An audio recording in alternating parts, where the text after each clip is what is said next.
Bom dia, igreja, feliz sábado. Que a graça e a paz do nosso Deus esteja com você e com a sua família. Para mim é um privilégio nessa manhã poder compartilhar um pouco da palavra de Deus em um momento muito especial, também na vida da Ayesha e de toda a sua família. Você que nos acompanha pela internet também, que Deus o abençoe, que Deus continue conduzindo a sua vida. Você está aí com a Bíblia em mãos? Se você está sem a sua Bíblia, corra aí no seu quarto, ou se você estiver no seu quarto, estenda a mão e pega ela aí, para acompanhar também. Você que está aqui, abra a sua Bíblia aí no livro de João capítulo 3. João capítulo 3. Para nós lermos uma história aqui, eu quero fazer uma reflexão para vocês e também em especial para a Ayesha, que está tomando hoje essa decisão. Aliás, está concretizando hoje, né, uma decisão que ela tomou. João, no capítulo 3. Encontrou aí com sua Bíblia aberta? Vamos orar. Senhor, nós acabamos de abrir a Tua palavra porque queremos e necessitamos ouvir a Tua voz. É unicamente a Tua voz que é capaz de despertar em nós aquilo que voz humana alguma consegue. Por isso eu te peço, Senhor, que o Senhor fale realmente conosco neste momento, por Jesus. Amém. João, no capítulo 3, tem uma história bem interessante. Diz o seguinte no verso 1: Havia entre os fariseus um homem chamado Nicodemos, um dos principais dos judeus. Este de noite foi ter com Jesus e lhe disse: Rabi, sabemos que és mestre vindo da parte de Deus, porque ninguém pode fazer esses sinais que tu fazes se Deus não estiver com ele. Agora veja só, percebe que ele foi encontrar com Jesus de noite. Você normalmente, num período como esse, você fica marcando reunião com as pessoas de noite? A não ser que elas não tenham tempo, né? Normalmente as reuniões são feitas durante o dia. Agora veja só, aqui diz que ele era um dos principais, ou seja, era um dos homens mais importantes ali. E ele foi conversar com Jesus de noite. Por que ele foi conversar com Jesus de noite? Por uma razão simples. Ele estava com vergonha de ter um encontro às claras. Porque se ele fosse visto com Jesus ali, ao ele ser visto com Jesus, isso não pegaria muito bem para ele, porque ele era um representante da nação judaica, e de um modo geral os fariseus não aceitavam Jesus. Então, como é que um homem como esse, tão importante, um dos homens mais conhecidos de Israel, ia ser visto batendo um papo com Jesus? O que já iam começar a dizer? Ah lá, ó, ali virou fanático também, agora vai ser seguidor de Cristo. E isso iria colocar em risco a vida dele, o emprego dele, a reputação dele, enfim, ele ia perder tudo que ele havia construído ao longo da vida. Então, para não perder o que ele havia construído ao longo de uma vida, mas ele tinha uma convicção que Jesus ele era Deus. Algo ardia no coração dele ao ele contrastar com as Escrituras, assim, esse homem ele é Deus, mas e se ele não for? Aí naquele medo de de se colocar numa situação que ele pudesse se complicar e aí depois passar vergonha e Jesus não ser Deus, ele vai se encontrar com Jesus de noite. E ele vai conversar com Jesus de noite. Interessante é que Jesus não ficou nem um pouco chateado com isso. Percebe a misericórdia de Deus, né? Porque Jesus poderia ter humilhado ou poderia ter se negado a ter esse encontro com ele ali. Ele poderia ter feito isso. Mas Jesus não fez. Jesus tinha interesse na salvação. Ele sabia que era uma oportunidade. E aí ele chega e fala: olha, você faz sinais que só quem está com Deus que pode fazer. Aí veja a resposta de Jesus no verso 3. Jesus respondeu: em verdade te digo, se alguém não nascer de novo, não pode ver o reino de Deus. O que isso tem a ver com a fala inicial dele? O que a resposta de Jesus tem a ver com a fala inicial dele? Nada. Ele chegou elogiando: Rabi, mestre, sabemos que você é vindo da parte de Deus. E aí Jesus falou: olha, se você não nascer de novo, você não pode ver o reino de Deus. Ou seja, uma coisa que Jesus fala não tinha nada a ver com a outra. Ele entra com o assunto e Jesus não dá corda para o que ele está falando, e ele fala o seguinte: olha, se você não nascer de novo, você não pode ver o reino de Deus. Jesus contrasta ele com algumas questões, e ele, aí, o verso 4, né? Nicodemos fala o seguinte: perguntou-lhe Nicodemos: como pode um homem nascer sendo velho? Pode, porventura, voltar ao ventre materno e nascer segunda vez? Aí olha a resposta de Jesus. Em verdade te digo, quem não nascer da água e do Espírito não pode entrar no reino de Deus. Não, verso 7, não te admires de eu te dizer, importa-vos nascer de novo. E o verso 9, então lhe perguntou Nicodemos, como pode suceder isto? E olha o verso 10, e Jesus respondeu, tu és mestre em Israel, e não compreende estas coisas? Na verdade, a pergunta de Jesus é uma pergunta retórica, porque no fundo, ele compreendia um pouco esse assunto. Mas ele tinha um conhecimento intelectual. Só um segundo, gente.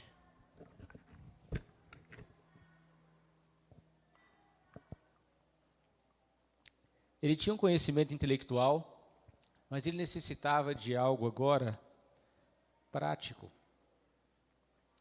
Ele já estava convicto de quem era o Messias. Ele já estava convicto de quem era Jesus. Mas ele ainda estava com medo de tomar uma decisão ao lado de Cristo. E antes de tomar essa decisão, ele tentou ter algumas garantias de que esse passo não seria um passo em vão. Então ele falou assim, bom, eu vou lá conversar com ele, e realmente eu entendendo que ele é Deus, ok, aí fica mais fácil eu tomar essa decisão, mas se eu der um passo aqui, eu tenho muita coisa a perder se de fato, no fundo ele já tinha essa convicção, porque Cristo Jesus questiona ele, mas ele estava com muito medo de dar um passo sem antes ter algumas garantias. E isso aqui é extremamente complicado. Porque quando Jesus fala com ele, olha, isso respondeu Jesus, em verdade te digo, se alguém não nascer de novo não pode ver o reino de Deus, ele estava contrastando com ele o seguinte, olha, se você quer de fato ser parte do reino de Deus, uma coisa é necessária, você precisa tomar uma decisão ao lado de Deus. Você não tem como ficar em cima do muro. Ou você aceita por completo, ou você não aceita. Ou você está totalmente entregue. E o que envolvia esse novo nascimento aqui? Esse novo nascimento aqui, ele envolvia, claro, ele fala aqui da água e do Espírito, envolvia a questão do batismo, mas envolvia um passo que Nicodemos ainda não estava disposto a fazer. Era de maneira pública declarar a confiança ou a credibilidade que ele tinha em Jesus. Primeira coisa que eu quero que você entenda, meu irmão, não dá para seguir a Jesus escondendo quem realmente ou quais são realmente as nossas intenções. Aquele que segue a Jesus escondido, ele ainda tem alguma dúvida. Agora veja, por que o batismo ele é feito de maneira pública? Você vai entender um pouco essa questão aqui. Por que o batismo ele é público e não é algo... Porque se a pessoa aceitou realmente a Jesus, ela poderia ele aceitar e ser batizada sem ninguém ver e tudo. Mas por que o começo, o que marca o início de uma vida cristã é algo público e não algo escondido? A lição da semana a gente conversou um pouco sobre esse assunto. Nós somos chamados para sermos testemunhas. Ou seja, se no início da sua jornada com Cristo você já está com vergonha e não quer tomar esse passo, quer dizer que ao longo do restante da sua vida você vai continuar do mesmo jeito. Então, ou seja, aquele que decide tomar uma decisão ao lado de Cristo, ele tem que entender que essa decisão ela é pública, ele não pode ser um cristão escondendo, porque um cristão é chamado para ser testemunha, e para ser testemunha, você tem que contar a história do que Deus tem feito na sua vida. E isso, para contar história, você tem que ter alguém para falar, ou seja, não existe cristianismo escondido, não existe crente disfarçado. Não é possível você ser um cristão e se disfarçar de não cristão, porque se você disfarça o seu cristianismo, é sinal que você ainda não entendeu o que é ser cristão. Às vezes a gente, quando está crescendo, eu me lembro muito bem, eu fui criado no interior de Minas, uma cidadezinha bem pequenininha, extremamente tradicional no catolicismo. E tinha minha família e mais duas apenas lá que eram adventistas. Na época quase que nem tinha crente nenhum na região lá, era um lugar bem fechado, né? Hoje mudou bem essa realidade, mas eu me lembro de que algumas vezes, quando estava indo para a igreja, E aí, a hora que eu estava chegando assim, eu tinha que passar e tinha lá um monte de amigo meu da escola, lá tudo lá debaixo, numa pracinha que tinha lá, e eu com a Bíblia na mão. Confesso que algumas vezes eu tinha vontade de fazer com que essa Bíblia sumisse de alguma maneira, porque eu estava com vergonha de passar ali, moleque, né, está crescendo ainda, tô com medo de passar ali e eles começarem, como se eles já não soubessem que eu era crente, né, porque ali só tinha minha família e mais duas, todo mundo sabia, mas aquele momento que você tem esse, não quero que me veja com a Bíblia debaixo do braço, né. Hoje a galera não tem mais esse problema, porque todo mundo pega o celular e aí fala que tá, não, pastor, estou com a Bíblia aqui, né. Aí ninguém nem desconfia de nada, né. Então, muitas vezes nós não usamos a Bíblia porque não queremos ser identificados como cristãos. Mas o tempo foi passando e eu fui entendendo que ser cristão não é algo que dá para acontecer de modo escondido. Ou você é cristão e deixa isso público, ou você não é cristão. É claro, vamos entender aqui um contexto. Você estivesse vivendo na Idade Média, onde alguém que aceitasse a Cristo, se ele falasse isso publicamente, o que acontecia imediatamente? Ele era morto. E aí nem conseguir pregar o Evangelho ele conseguiria. Então é claro que naquele período, os cristãos eles não saíam abertamente dizendo que eram cristãos. Eles encontravam meios, por exemplo, a galera da faculdade, o que eles faziam quando o menino chegava na época de ir para uma faculdade? Ele era desde cedo ensinado a memorizar a Bíblia.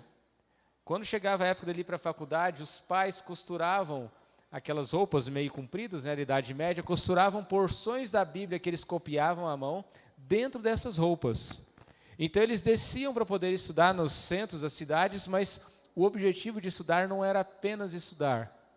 O objetivo deles era testemunhar. Então, eles iam fazendo amizade, e quando descobria alguém que estava com o coração aberto, eles então tiravam parte daquelas Bíblias que eles copiavam escondido nas montanhas e entregavam para aquela pessoa, e um novo converso aparecia.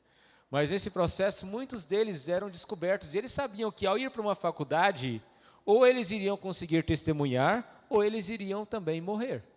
Então, nenhum jovem ia para uma faculdade naquele período sem saber que possivelmente em algum momento ele poderia ser morto. Porque o objetivo deles era testemunhar. Quão triste eu fico hoje quando eu vejo que alguns meninos entram na faculdade e com uma intenção totalmente diferente daqueles jovens que iam para a faculdade naquele período. Chega na faculdade e esconde que é um cristão. Disfarça o cristianismo. Ou às vezes chega no trabalho e disfarça que é um cristão. Nós não fomos chamados para isso. Por isso que o batismo, ele é público. Porque é quando você publicamente deixa bem claro para todo mundo que a partir daquele momento você é uma testemunha de Cristo. Não dá para ser cristão e se esconder. São coisas opostas. Ou eu sou cristão, ou eu não sou. Então, quando Jesus chega para Nicodemos, ele não repreende, mas ele fez Nicodemos entender o seguinte: Nicodemos, você realmente quer ver o reino dos céus? Então, faça uma escolha consciente e mude esse seu jeito covarde de ser e tome uma posição ao meu lado. Nicodemos foi para casa, pensativo, mas a história nos conta que quando Cristo foi morto, ele toma então a sua decisão, abriu mão da reputação, abriu mão da riqueza que ele tinha, e segundo a tradição cristã, ele faleceu sem ter um centavo no bolso, porque dedicou tudo o que ele tinha para a causa de Cristo. Ele entendeu o que era o novo nascimento. Quando você passa pelo novo nascimento, o objetivo não é mais as suas coisas, o objetivo agora é o reino de Deus. E eu quero ler um último texto, onde Paulo fala um pouco sobre essa questão, livro de Romanos, capítulo 6, Paulo falando sobre essa questão do batismo, só para clarificar esse ponto que eu coloquei para vocês aqui. Olha o que diz aqui o capítulo 6, verso 3.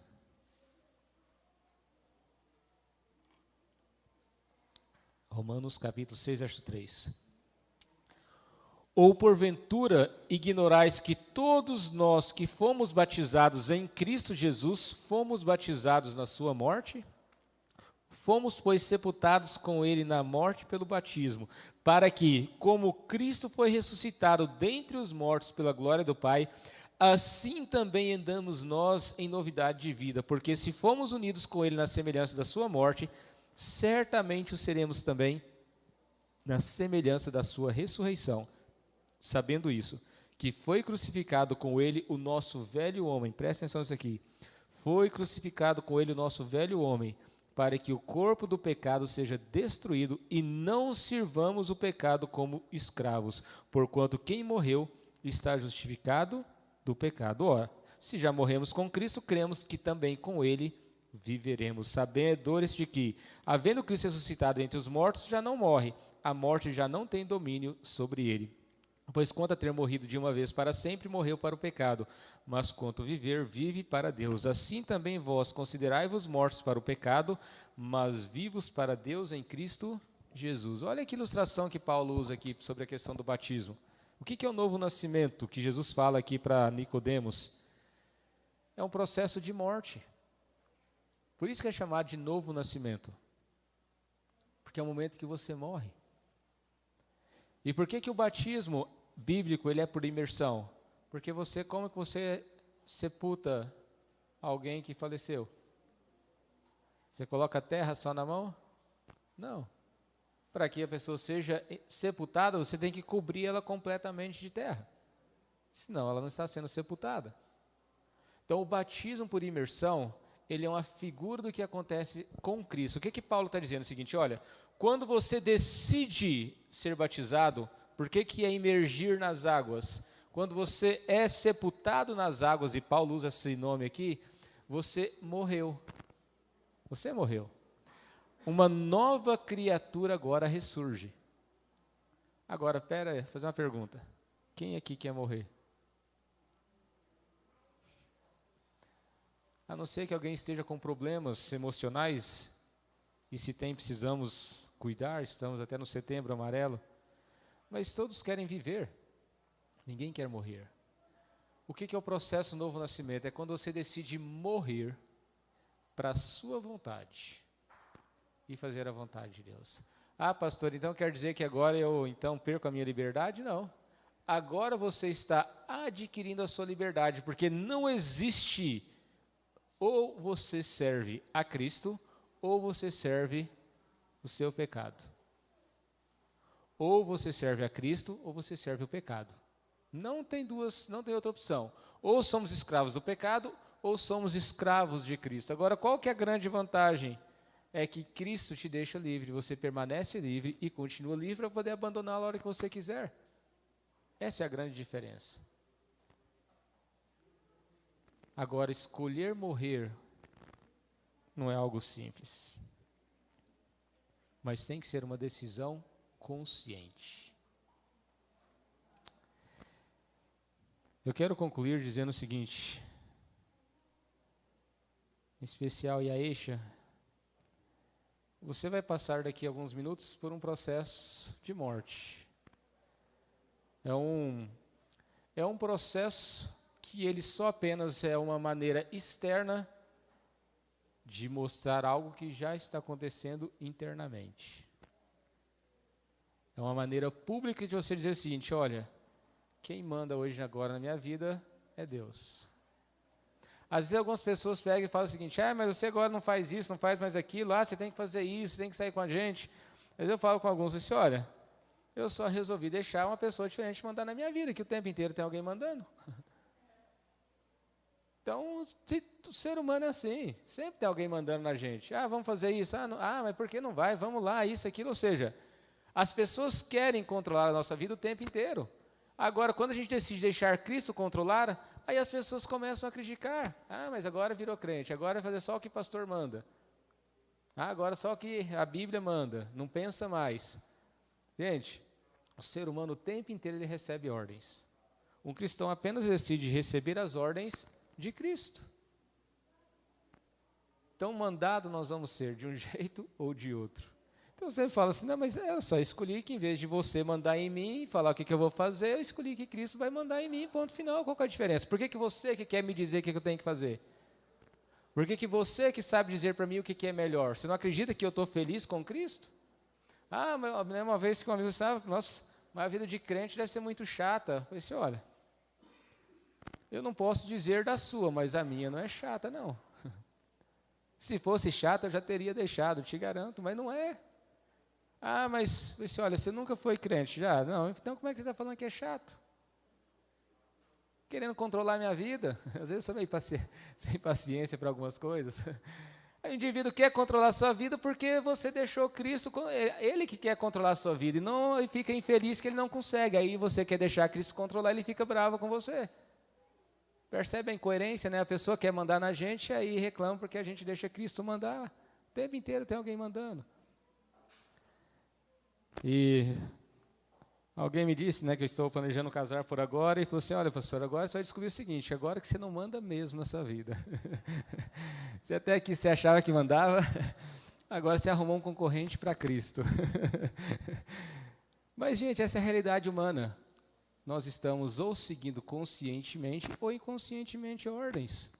E talvez ordens que às vezes nem são explícitas, mas por vergonha, assim, não vou fazer isso, porque todo mundo vai pensar que eu sou meio careta. Ou seja, você escolheu deixar a sociedade determinar o que você pode fazer ou não. Essa é a realidade humana. As pessoas querem mandar em nós, aí quando a gente não aceita, porque a gente acha que Cristo agora é o Senhor da nossa vida, aí as pessoas começam a questionar. Mas e a eixa? Entenda o seguinte, novo nascimento quer dizer que você está nascendo. Mas uma pergunta para a igreja. Igreja, quando uma criança nasce, do que ela sabe? Ela sabe sobreviver sozinha? Não. Então entenda o seguinte, tanto a igreja como você também, a eixa. O novo nascimento não é que a partir de agora você se tornou uma santa e a eixa. Você agora tomou a decisão seguinte, à medida que tudo que eu for entendendo que Cristo quer que eu faça, eu vou fazer. E algumas coisas que você entende hoje, mas que elas não são totais. Tem coisas que você ainda vai conhecer. E pode ser que às vezes em algum momento alguém olhe e fale assim, nossa, mas a eixa batizou e está fazendo isso? Ué, é uma criança. Entenda que eu estou usando criança no sentido... É uma criança. E se eu estou vendo que ela está fazendo algo e ela precisa aprender, o que eu vou fazer? Eu vou criticar ou eu vou ensinar? O que você faz com a criança? Quando a criança começa a tentar andar ali, tropica e cai, você chega e briga com ela? Um pai chega e dá uma pancada. Ah, menino, aprende. É isso? Nossa, que menino infeliz, nem para andar serve. É isso que um pai faz? Na hora que a criança está aprendendo lá, tropica e cai, o pai chega, levanta, segura, ajuda ele a andar, e é assim que nós temos que fazer. Então não espere que ela se torne uma santa hoje. E à medida que ela for entendendo, e é isso que tem que acontecer, eu fui batizado no ano de 94, tinha 9 anos. Você não precisa ficar fazendo conta, eu já te digo, tem 35. 9 anos. O que eu sabia aos 9 anos e o que eu sei hoje são as mesmas coisas? Não. Foi que processo de crescimento.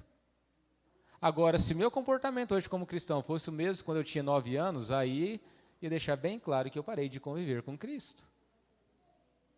Então não espere dela uma maturidade igual de alguém que já está na igreja há décadas, ou há séculos, né? Alguns que já estão aí há quase um século na igreja.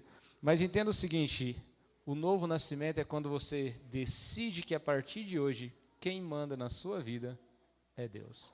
Eu gosto muito de usar esse termo, eu falo muito com o pessoal, Deus manda mesmo. Mas, pessoal, olha, é melhor ele mandar do que eu, porque eu não sei o que é bom para mim. Aí você não pensa, não, eu penso. Porque à medida que eu vou entendendo, eu continuo tendo a liberdade de abrir mão dele. Eu não estou agarrado na igreja. Se eu quiser hoje virar as costas e ir embora da igreja, eu viro as costas e vou. Mas eu não vou porque eu não quero, não é porque eu estou preso aqui, não estou viciado na igreja. Deus me mantém livre. Agora, alguém que está no mundo aí, das drogas, dos vícios, e quer abandonar, consegue abandonar de um dia para o outro? Não. É um processo. Então, o novo nascimento é quando a gente decide o seguinte, quem manda na minha vida é Deus e ponto final. Claro que às vezes a gente tem alguns argumentos, tá, e a eixa? Às vezes eu tenho uns argumentos com Deus, Senhor, mas isso aí eu não concordo. Aí Deus, o problema é seu. Eu não preciso concordar, só estou falando que é assim. Ah, mas eu não entendo. Beleza, você não entender, o problema é seu. Você vai me obedecer ou não vai? Eu falei, tá bom, Senhor, eu vou. Mas eu quero entender melhor esse assunto. Porque hoje é mais fácil para mim obedecer mesmo sem entender, porque algumas coisas que eu não entendia, eu falava, Senhor, não vou fazer. Eu só via depois que eu me dava mal. Nunca me dei bem em nenhuma dessas discussões com Deus. Aí, com o tempo, você vai aprendendo a criar vergonha na cara, né? Tá bom, Senhor, não entendi, mas eu vou fazer. Porque depois, na hora que eu entender, eu vou perceber que Ele estava cuidando de mim. Então, o novo nascimento, quando a gente decide deixar Deus mandar na nossa vida, é a melhor coisa que tem. Porque aí, nós temos uma vida pautada, não apenas para uma vida aqui, mas para a eternidade. E você que já passou por esse processo, é um processo contínuo, não abra mão dele. A gente nasce um momento, mas precisamos ir nos alimentando para que esse crescimento continue. A igreja, a Aisha está aí passando hoje por esse processo, e ela precisa do nosso carinho, do nosso cuidado, não das nossas pedradas, porque essa aí nós já recebemos do diabo o tempo inteiro. Ele não precisa de nenhum ajudante.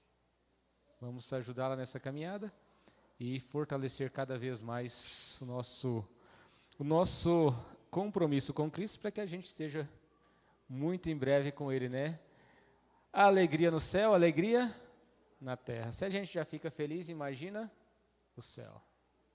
Então, que Deus abençoe você e a Aisha, que Deus abençoe você que está aqui. A gente vai agora nos trocarmos ali, enquanto isso vocês vão ter um momento de ofertório.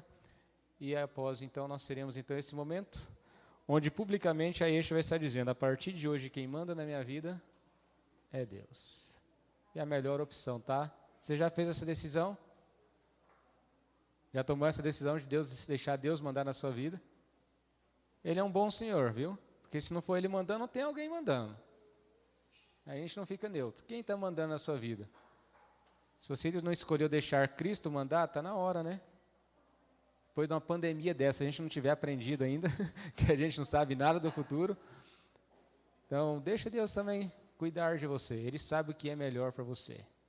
Beleza? Que Deus nos abençoe, que Deus nos guarde. Vamos ter então um momento de ofertório agora.